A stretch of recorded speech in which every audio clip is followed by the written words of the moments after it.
देखिए, बहुत अच्छा लग रहा है। ये तो बाबा केदार का जनपद है, तो अ, ये बहुत बड़े सौभाग्य की बात है। मैं हमेशा जब से आया हूँ तब से यही कह रहा हूँ कि ये बहुत ही अति सौभाग्य की बात है कि बाबा केदार की नगरी केदारनाथ जी रुद्रप्रयाग में सेवा करने का मौका, अवसर प्राप्त हुआ है। और अभी ज्वाइन करने के बाद मैंने केदारनाथ जी यात्रा भी करी, तो काफ़ी कुछ समझ में आया अभी क्या क्या इश्यूज चल रहे हैं और यात्रा को इम्प्रूव करने के लिए, बेटर मैनेज करने के लिए सभी अधिकारियों द्वारा क्या किया जा सकता है। तो उसका हम लोगों ने संज्ञान लिया है और आज मैंने जिला स्तरीय अधिकारियों की मीटिंग भी ली ताकि बाकी भी डिपार्टमेंटल इश्यूज जो चल रहे हैं उसका एक बार मैं संज्ञान ले लूँ। तो काफ़ी अच्छे से हमने चर्चा करी है, सभी से मुलाकात की, सभी से चर्चा की कि उनके डिपार्टमेंट लेवल पे क्या चल रहा है। तो आगे कोशिश करेंगे बहुत अच्छे से सभी डिपार्टमेंट्स के साथ मिलके रुद्रप्रयाग जनपद के लिए और अच्छा डेवलपमेंट प्लान क्रिएट कर सकें और जनपद को आर्थिक रूप से और सोशल तरीके से, हर तरीके से और ज़्यादा बेटर फैसिलिटी प्रोवाइड कर सकें, बेटर इंफ्रास्ट्रक्चर प्रोवाइड कर सकें और ओवरऑल लाइफस्टाइल जो है पूरे जनपद के सभी नागरिकों का वो अपग्रेड कर सकें। क्या प्रायोरिटीज रहेंगी सर आपकी? देखिए, प्रायोरिटीज़, पहाड़ी जनपद है रुद्रप्रयाग, तो शिक्षा और हेल्थ तो हमेशा प्रायोरिटी होना ही चाहिए क्योंकि बहुत दूरस्थ क्षेत्र होते हैं, कई गांव ऐसे होते हैं जहाँ पे बच्चों को एजुकेशन मिलने में थोड़ी इश्यूज होते हैं, टाइम से स्कूल पहुंचने में इश्यूज होते हैं, कहीं पे इमरजेंसी केसेस आ जाते हैं तो वहाँ पे टाइमली हेल्थ फैसिलिटी मिलने में इश्यूज होते हैं। तो ये हेल्थ और एजुकेशन तो मेरी प्राथमिकता रहेगी ही रहेगी, लेकिन उसके अलावा इंफ्रास्ट्रक्चर रुद्रप्रयाग का एक बहुत बड़ा कंपोनेंट है। इंफ्रास्ट्रक्चर क्योंकि रोड्स यहाँ पे बहुत अच्छी होनी चाहिए क्योंकि हर साल दर साल जो यात्रियों का संख्या है वो बढ़ता ही जाता है।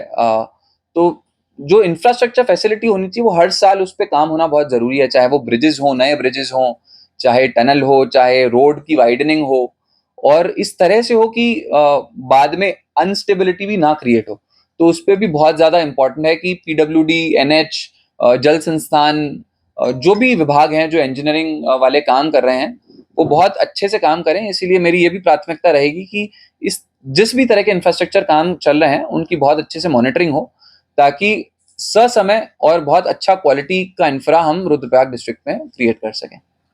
मैं पूरी कोशिश करूंगा कि मैं लोगों की उम्मीदों पे खरा उतरूं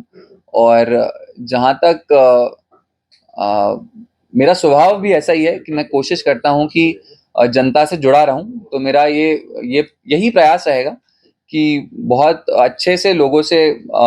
हमेशा समन्वय स्थापित रखूं। और मैंने सभी अधिकारियों को भी ये निर्देश दिए हैं कि अपने अपने लेवल पे भी कभी भी जनता से टच ना छोड़ें। ये बहुत इंपॉर्टेंट है कि जितना जल्दी जनता की कोई भी परेशानी, समस्या, चैलेंज, ग्रीवेंस हमारे सामने आ जाए, संबंधित अधिकारी के सामने आ जाए, उतना ही वो अच्छा होता है। तो हमारी कोशिश रहेगी कि जनता से लगातार तालमेल बनाए रखें, जनता से भी, जनप्रतिनिधि गणों से भी और प्रेस से भी किसी भी तरह से हमारे पास जो भी इशू है वो जल्दी से जल्दी पहुंचे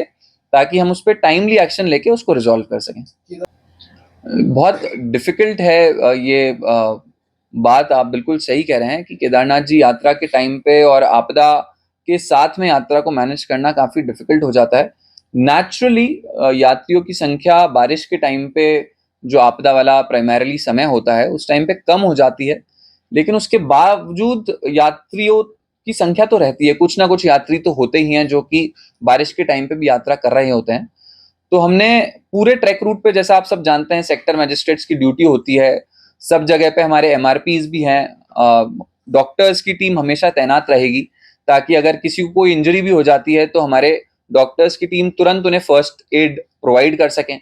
वैसे ही मैंने सप्लाई ऑफिसर को भी, डीएसओ जो होते हैं, उनको भी आदेश दिए हैं कि ये इंश्योर करें कि क्रिटिकल सिचुएशन में हर जगह पे, जगह जगह पे हमारे यहाँ पे कुछ ना कुछ स्टोरेजेस अवेलेबल रहें ताकि खाद्य सामग्री और पेयजल की समस्या कहीं पे उत्पन्न ना हो। कई बार ऐसा होता है कि यात्रीगण बीच जगह पे फंस जाते हैं और